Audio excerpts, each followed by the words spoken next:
c'est un peu le sujet exotique, c'est le dessalement. Alors, comme on n'a qu'une seule intervention pour parler du dessalement, nécessairement, ça va être une généralité. Le but, finalement, ça sera de sensibiliser l'assistance au problème de dessalement et de situer le dessalement solaire par rapport au dessalement conventionnel en général.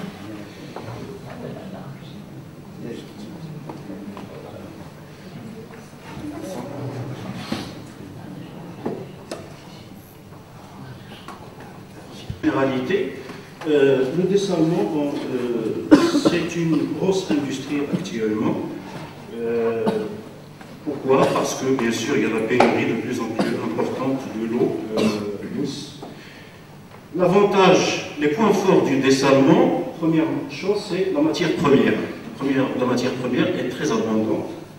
Tout simplement, quand on regarde la répartition de l'eau sur Terre, on voit que 97,2% c'est les eaux des océans. Le reste, les 2,% est réparti un peu partout. Donc, le problème de matière première ne se pose pas.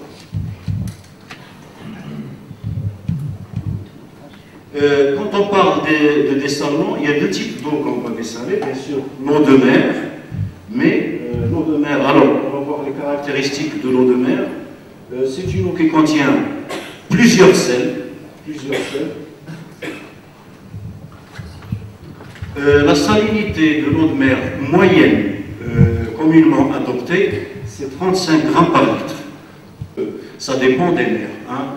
Je vous donne quelques exemples. Il y a la mer la moins salée, par exemple, c'est la mer Baltique, 7 grammes par litre. Et la mer la plus salée, c'est la mer Morte, 270 grammes par litre. Donc les 35, c'est une moyenne. Les eaux saumâtres. Donc on va utiliser soit les eaux de mer, soit les eaux saumâtres. Qu'est-ce que c'est que les eaux saumâtres? Ce sont des eaux salées non potables, de salinité généralement inférieure à celle de l'eau de mer, et qui contiennent communément entre 1 et 10 grammes par litre de... ce sont parfois des eaux de surface, mais surtout des eaux souterraines. Alors, la définition de l'OMS pour les eaux potables, une eau potable est considérée comme potable si sa salinité est comprise entre 0,1 et 1 gramme. Mais en général, on va essayer d'avoir une valeur de 400 mg pour les eaux potables, en général. D'accord? C'est un marché en expansion.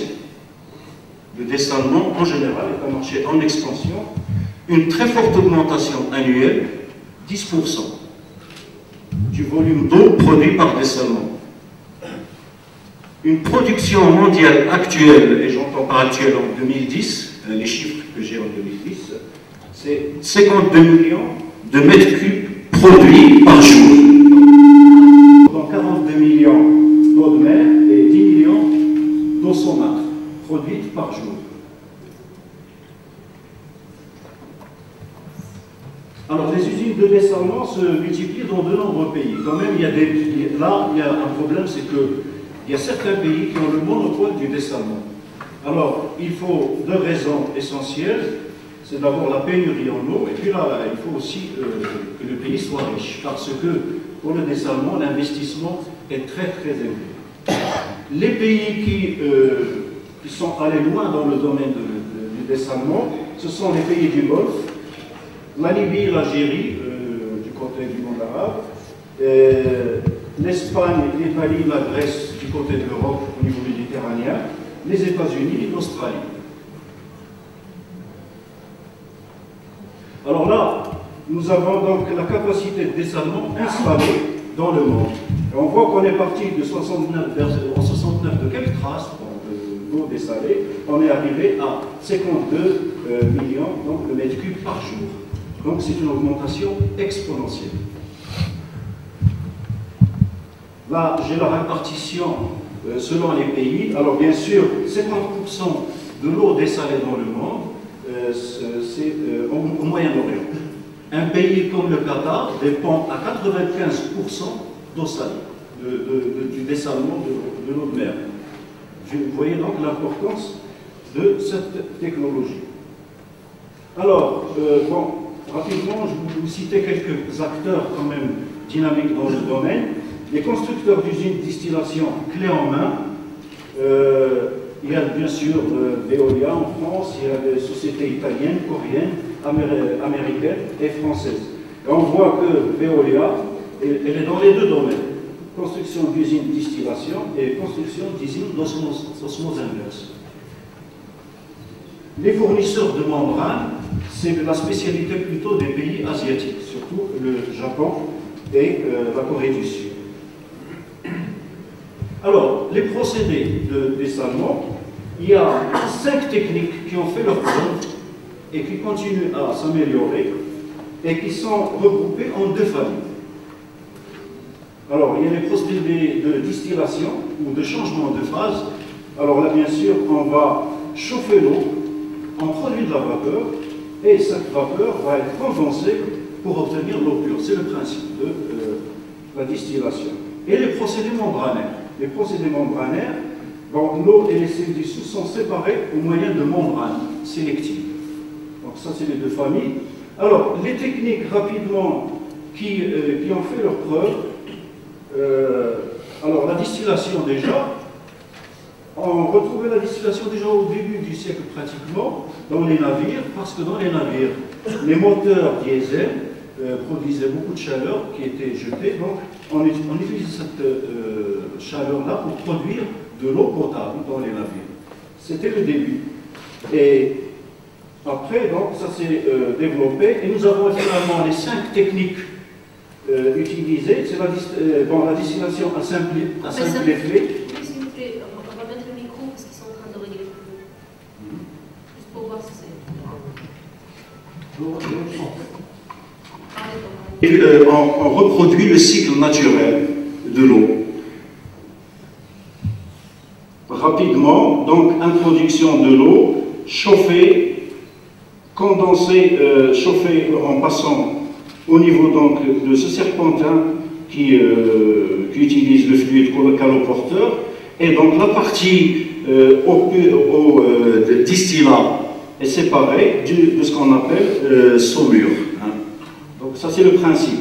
Mais cette technique, bien sûr, c'est les techniques qu'on retrouve à l'échelle industrielle. C'est d'abord la distillation à multiples effets, parce que pour rentabiliser ce process, il faut le reproduire une série de fois. Ce qui fait que dans les usines à distillation à multiples effets, on va retrouver donc une succession de cellules et alimentées en eau de mer ou eau saumâtre. Ici, on envoie de la vapeur très chaude, et donc par contact, là nous avons la condensation, on récupère les saumures, et cette vapeur ici qui s'évapore va repasser ainsi de suite. Nous avons une série, et donc cette technique-là a un rendement intéressant, donc exploitable à l'échelle industrielle. Cette technique est améliorée quand on ajoute un thermocompresseur. Donc on va en plus compresser la vapeur. Et donc le rendement est meilleur. Alors, le rendement est meilleur par rapport à la première. L'efficacité aussi est très importante. Et pour finir, concernant cette technique, je vous donne la capacité typique des installations qui utilisent ce process. En général, ce sont des installations qui vont produire en moyenne 10 000 m3 par jour. Le coût moyen du mètre cube, c'est 0,64 €.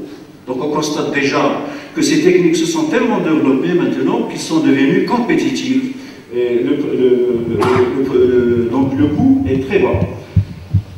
Une installation particulière, c'est l'installation la plus importante dans le monde qui utilise ce process. Elle se trouve en Arabie Saoudite. Elle produit 272 520 m3 par jour. Vous voyez l'importance de ces installations. Un autre procédé qui vient pour résoudre le problème qui se pose avec le premier, c'est le problème d'entartrage. Vu que dans le premier process, on utilise beaucoup de tubulures, il y a des problèmes d'entartrage. Et donc cette technique-là, qu'on appelle détente successive au procédé flash, va utiliser donc des enceintes, et on va envoyer donc l'eau de mer ici froide qui se réchauffe. La vapeur chaude va se condenser ici, on récupère le distillat ici et les saumures en bas. Et donc nous avons une série ici de cellules, et ici nous avons le réchauffeur. Cette technique donc résout le problème d'entartrage. La capacité typique de cette technique, c'est 25 000 m3 par jour. Le coût est un peu plus élevé, c'est 0,88 € le mètre cube d'eau. Et l'installation la plus importante dans le monde se trouve toujours en Arabie Saoudite, c'est 880 000 m3 par jour. Professeur, vous avez le choix, ça vous arrêtez maintenant, on garde 10 minutes pour l'invité surprise. Je passe les autres techniques parce que... Bon. Et, alors, il y a les procédés membranaires. Dans les procédés membranaires, il y a l'électrodialyse et il y a l'osmose inverse. L'osmose inverse, tout le monde plus ou moins a une idée, c'est bon, on va faire l'osmose, c'est naturel, on fait l'osmose inverse en jouant sur la pression. Donc, la pression nécessaire pour l'osmose inverse minimale, c'est 28,7 bar, c'est un petit calcul. La capacité typique, c'est 6000 m3, 0,56 € le mètre cube. L'installation la plus importante, c'est au Koweït, 375 000 m3 par jour. Et une technologie émergente qui est toujours au niveau expérimental, c'est la dilatation membranaire. On n'a pas malheureusement le temps d'en parler. Il faut savoir aussi que ces techniques, on peut utiliser aussi des procédés hybrides. C'est plus rentable. Un exemple, c'est l'osmose inverse plus SMS en même temps et une centrale thermoélectrique, si vous voulez. Ça va nous permettre d'optimiser l'utilisation de l'énergie et on va avoir un coût encore plus faible, 0,41 € par mètre cube. Alors il y a une seule installation dans le monde qui fait ce process hybride. Elle fait 454 000 mètres cubes par jour. Bon, ici j'ai un tableau, malheureusement on n'a pas le temps, j'ai préparé un tableau pour comparer les différentes techniques. Bon, quand même, 2 mots sur le solaire, puisque quand même on est là.